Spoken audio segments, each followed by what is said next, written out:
ஓம் குருர் பிரம்மா குருர் விஷ்ணு குருர் தேவோ மகேஸ்வர குரு சாட்சாத் பரபிரம்மா தஸ்மை ஸ்ரீ குருவே நம. இன்னைக்கு நம்ம ரெண்டாவது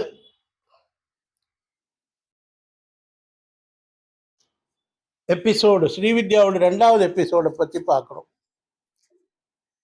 அது என்ன ரெண்டாவது எபிசோடுன்னு கேட்குறேன்னு, போன எபிசோடு ஜஸ்ட் ஒரு இன்ட்ரோடக்ஷன் மட்டும்தான் நான் கொடுத்துருந்தேன்.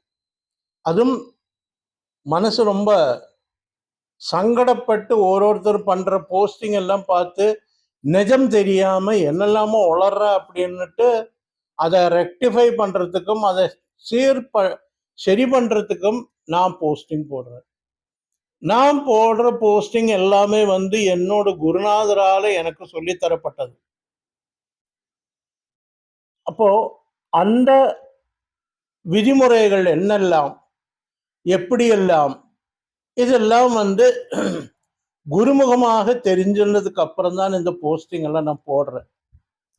என் குருநாதர் அம்பாள் பாதாரவிந்தத்துல போய் சேர்ந்துட்டார். அப்படி இருந்தும் அவர் இன்னமும் என்ன வழி நடத்தின்னு இருக்கார். அது அந்த ஒரு காரணத்தினாலதான் நான் எல்லா எபிசோடு ஸ்டார்ட் பண்றதையும் குரு பிரம்மாவை வைத்து நான் சொல்றது காரணமே அதுதான். சரி, அடுத்தது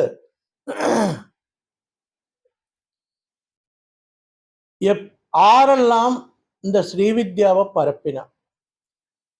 நான் ஏற்கனவே இதுக்கு முன்னால சொல்லியிருக்கேன். அம்பாளே சதாசிவனுக்கு உபதேசம் பண்ணினது ஸ்ரீவித்யா தந்திரம். சரி, ஒரு நாளைக்கு பகவான் சிவனும் அம்பாளுமா கைலாசத்தில் உட்கார்ந்துருக்கா. அந்த நேரம் பார்த்து சனகாதி முனிவர்கள் அங்க வர. இந்த சனகாதிகள் என்னைக்குமே சின்ன குழந்தைகள் மாதிரி தான் இருப்பா. பிரம்மாவோட மானச புத்திரர்கள் அவ சனகன், சனந்தனன், சனாதனன், சனத்குமாரன், இவ 4 பேர். இவ பகவான் சிவனோட காலில் விழறா. பகவான் கேட்கிறார், உங்களுக்கு என்ன வேணும் அப்படின்னு கேட்கிறார். பகவானே, எங்களுக்கு ஞானத்தையும் மோட்ச மார்க்கத்தையும் உபதேசம் பண்ணணும் அப்படிங்கிறார். பகவான் ஒன்றும் பேசுறதில்லை, மௌனமாயிடுறார். திடீர்னு பார்த்தா அவர் மறைஞ்சு விடுறார்.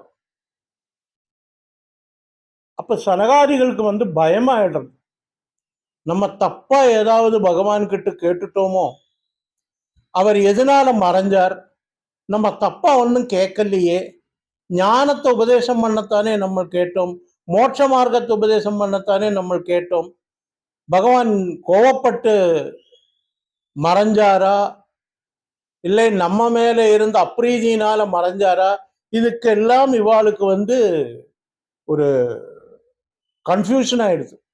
ஆனா இவ ஞானமே வழி அப்படின்னு நடக்கிறவா. அப்போ என்ன பண்றதுன்னு தெரியாம இவ வரா. பார்த்தப்ப கல்லால மரத்துக்கு கீழே ஒருத்தர் உட்கார்ந்து இருக்கார். சாட்சால் தட்சிணாமூர்த்தி.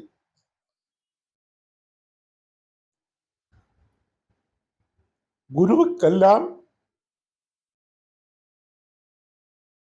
குருவா இருக்கிறவர் அவர். இந்த பகவான்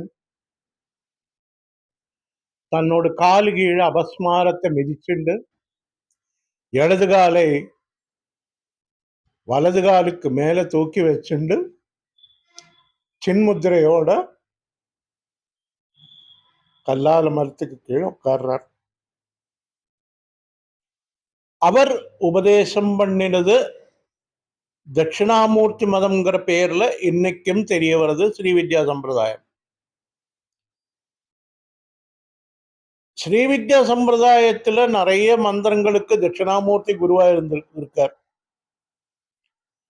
பாலாபரமேஸ்வரியோட மந்திரத்துக்கு தட்சிணாமூர்த்தி குருவா இருக்கார். ஸ்ரீவித்யா மந்திரத்துக்கும் தட்சிணாமூர்த்தி குருவா இருக்கார். ஆனந்த பைரவரும் குருவா இருக்கார். இப்படி ஓரோ இடங்களிலேயும் மந்திரங்களுக்கு பகவான் தட்சிணாமூர்த்தி குருவா இருக்கார். பகவான் அவரால்தான் ஞானத்தை உபதேசம் பண்ண முடியும். வேற யாராலையும் அந்த ஞானத்தை உபதேசம் பண்ண முடியாது. அந்த பகவான் இந்த சனகாதிகளுக்கு மோட்ச மார்க்கமான ஸ்ரீவித்யை உபதேசம் பண்ணிட்டு உண்டு. அந்த சம்பிரதாயம் சங்கர பகவத் பாதாலோட பரம்பரையில உண்டு. எதனால காரணம் அப்படின்னு கேட்டா, ஒரு தடவை எங்க அம்மாவோட சதாபிஷேகத்துக்கு நாங்க காலடியில வச்சு பண்ணினோம். அங்க இருக்கிற ஆச்சாரியர்கள் எல்லாருமே சிருங்கேரியிலேருந்து வந்திருக்கிறவா. அங்க சிருங்கேரி மனத்தோடு தான் அது காலடியில். அப்ப அவர்கிட்ட பேசிட்டு இருக்கிறத நான் அவர்கிட்ட கேட்டேன், சுவாமி நீங்கள் ஸ்ரீவித்யா எந்த சம்பிரதாயத்துல பண்றேன் அப்படின்னு கேட்டோன்னு அவர் தான் என்கிட்ட சொன்னார், நாங்கள் தட்சிணாமூர்த்தி சம்பிரதாயத்தில் தான் பண்ணிட்டு இருக்கோம் பூஜைகள் எல்லாமே, மடத்திலையும் அப்படிதான் அப்படின்னு அவர் சொன்னார் என்கிட்ட. அதனால இன்னமும் தட்சிணாமூர்த்தி சம்பிரதாயம் நிலவில இருக்குங்கிறது எனக்கு தெரிய வந்தது. மதம் உண்டுன்னு எனக்கு தெரியும். தட்சிணாமூர்த்தியிலேருந்து வந்துட்டுள்ள மதங்கள் உண்டு தெரியும். மதம்ங்கிறது வழிங்கிற பேர்ல நான் சொல்றேன். அப்போ அந்த வழியில இன்னமும் அவ பூஜைகள் எல்லாம் பண்ணிட்டு இருக்கா. சரி, ஸ்ரீவித்யில தட்சிணாமூர்த்திக்கு பெரிய பங்குண்டு. பகவான் ஞானத்தை உபதேசம் பண்றார். கல்லால மரத்தோடு கீழே உட்கார்ந்துண்டு சனகாதிகள் மௌனமா உட்கார்ந்துண்டு அதை கேட்கிறா. அவரோட வாயிலிருந்து எதுவும் வரவில்லையே அப்படின்னு நீங்க நினைச்சா அது தப்பு. அந்த காலத்திலேயே டெலிபதி வழியா என்னோட ஐடியாஸ் மற்றவாளுக்கு போய் சேர்றதுக்கு வழிவகுத்தவர் அவர் தான். ஏன்னா சனகாதிகள் கேட்ட கேள்வி ஒண்ணுதான், மோட்சத்துக்குண்டான மார்க்கமும் ஞானம் அடைய மார்க்கமும் மட்டும்தான் அவ கேட்டா. அவர் மௌனமா கல்லால மரத்துங்கீழ் உட்கார்ந்து தன்னோட மனசுல இருக்கிறது அப்படியே அவளோட மனசுக்கு டிரான்ஸ்ஃபர் பண்ணி விடுறார். தட்சிணாமூர்த்தி சம்பிரதாயத்துல இன்னைக்கும் பூஜைகள் அம்பாளுக்கு நடந்துட்டா இருக்கு.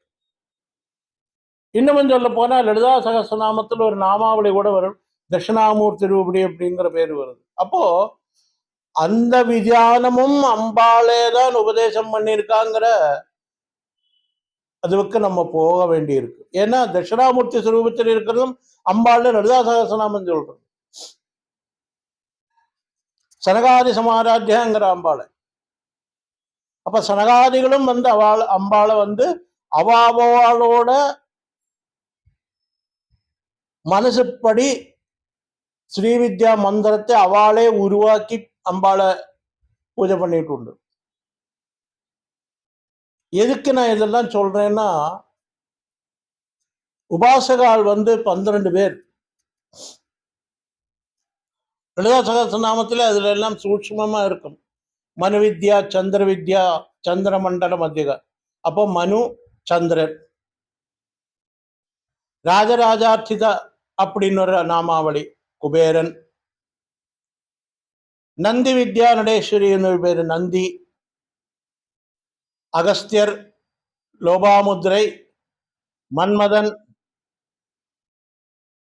பிரம்மா, விஷ்ணு, சிவன், ஸ்கந்தன், துர்வாசா, யமன். இப்படி எல்லாப்பட்டவாளும் அம்பாளை அவாளோட மனசுல தோன்றின அந்த மந்திரங்களால உருவாக்கி அம்பாள் அடைஞ்சிருக்க. அம்பாள் உபாசனகால வந்து ஆறு சிரேஷ்டமானவர் அப்படின்னு கேட்டா பகவான் சிவன் ஒருத்தர் தான். அம்பாளை இன் அண்ட் அவுட் தெரிஞ்ச ஒரே ஆள் அவர் தான். அதே மாதிரி நம்ம வந்து அம்பாளை பத்தி பார்க்கறத, அம்பாளுக்கு ஒரு நாமாவளி உண்டு. அந்த நாமாவளியில பார்க்கறத சிவஞான பிரதாயினி அப்படிங்கிற ஒரு நாமாவளி உண்டு. அதன்னு சிவஞான பிரதாயினி அப்படின்னு கேட்டா சிவன் யாரு அப்படிங்கிற தத்துவத்தை முழுமையா கொடுக்க கூடினவள் அவள் ஒருத்தி தான். எப்படி வந்து ஹஸ்பண்ட ஃபுல்லா வைஃபுக்கு தெரியுமோ, எப்படி வந்து வைஃபுக்கு ஹஸ்பண்டா ஃபுல்லா தெரியுமோ, அதே தான் இங்கேயும் ஒர்க் ஆகும். பகவான் சிவனோட சம்சமாரமா இருக்கிறது அம்பாள் தானே. அப்போ அவளை முழுமையா தெரிஞ்ச ஒரு ஆள் சிவன். சிவனை முழுமையா தெரிஞ்சவள் அம்பாள். அவளை ரெண்டு பேரும் பிரிக்க எல்லாம் முடியாது. பிரிக்க முடியாதுன்னு சொல்ல காரணம், அம்பாள் வந்து பிரகிருதியா இருக்கா, பகவான் புருஷனா இருக்க. இந்த புருஷ பிரகிருதி சம்மேளனத்துலதான் இந்த பிரபஞ்சமே இயங்கின்றிருக்கு. அதுல ஏதாவது ஒண்ணு வந்து நின்னுட்டா கூட இந்த பிரபஞ்சம் நின்று போயிடும். ப்ரோ கிரியேஷன் நடக்காது. இவா ரெண்டு பேருமே சேர்ந்து நம்ம பூஜை பண்ணணும். ஸ்ரீவித்யா சம்பிரதாயத்தினுடைய பெரிய ஒரு பிளஸ் என்னன்னு கேட்டா, ஹஸ்பண்ட் ஒய்ஃப் ரெண்டு பேருமே அந்த மந்திரத்தை உபதேசமா வாங்கிட்டு குரு கிட்டேந்து சேர்ந்து அம்பாளையும் பகவானையும் பூஜை பண்ணினா அது ரொம்ப ரொம்ப சிரேஷ்டமானது.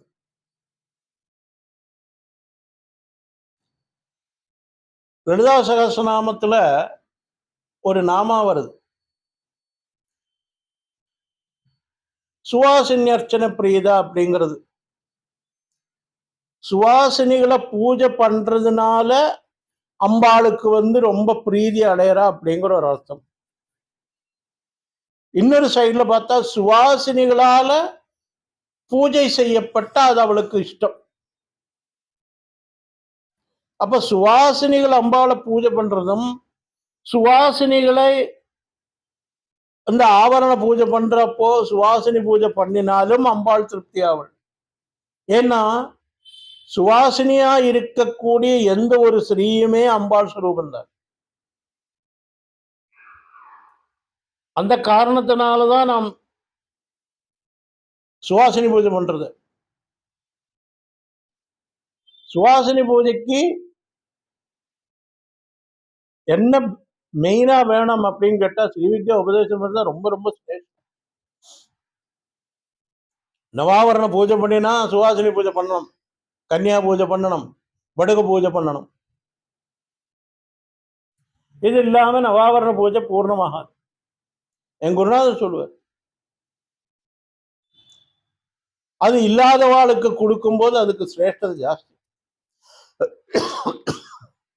என்ன இருக்கிறவாளுக்கு நம்ம என்ன கொடுத்தாலும் அவ கண்ணுக்கு தெரியாது. இல்லாதவாளுக்கு கொடுக்கும் போது அதுக்கு வலிமை ஜாஸ்தி. ஏன்னா நம்ம நல்ல ஒரு படம் வாங்கி கொடுக்கணும்னா அவள் மனசு குளிர்ந்து போகும். அதே மாதிரி சுவாசினி பூஜை பண்ணும் போதும், கன்னியா பூஜை பண்ணும் போது, படுக பூஜை பண்ணும் போது அவளை நமஸ்காரம் பண்ணணும். அவ வயசுல சின்னவாளா கூட இருக்கலாம், அதை பத்தி கவலை கிடையாது. அங்க சுவாசினின்னு ஒருத்தி உட்காந்தானே அது அவள் அம்பாள் சுரூபம். கன்னியா பூஜையை ஒருத்தி உட்கார வச்சான்னா அவளை வந்து அம்பாளோட பால சுரூபம். அவள் எந்த குலத்துல வந்தா அதெல்லாம் பார்க்கவே கூடாது. அம்பாளை நமஸ்காரம் பண்ற மாதிரியே அவளை நமஸ்காரம் பண்ணலாம். வடுகனே அதே மாதிரிதான். இவாளையெல்லாம் வந்து நம்ம சரியான விதத்துல பூஜை பண்ணி நவாபரணத்தை முடிக்கும் போது அதனோட பலம் வந்து 10 மடங்கு. உங்களுக்கு நான் இந்த காணொலியில நான் போடுறது எல்லாமே என்னோட குருநாதர்கிட்டேருந்து நான் சிரவணம் பண்ணி கேள்விகள் கேட்டு தெரிஞ்சுண்டு அவரோட அனுகிரகத்து மேலதான் நான் வந்து இது உங்களுக்கு காணொலியா போட்டு இருக்கு. இன்னும் 2 மதங்கள் இருக்கு. அது என்னன்னு கேட்டா ஹயக்ரீவ மதம், ஆனந்த பைரவ மதம். இந்த மதங்கள்ல என்னெல்லாம் இருக்குங்கிறத வந்து நம்ம நாளைக்கு பார்க்கலாம். நாராயண நாராயண நாராயண நாராயண.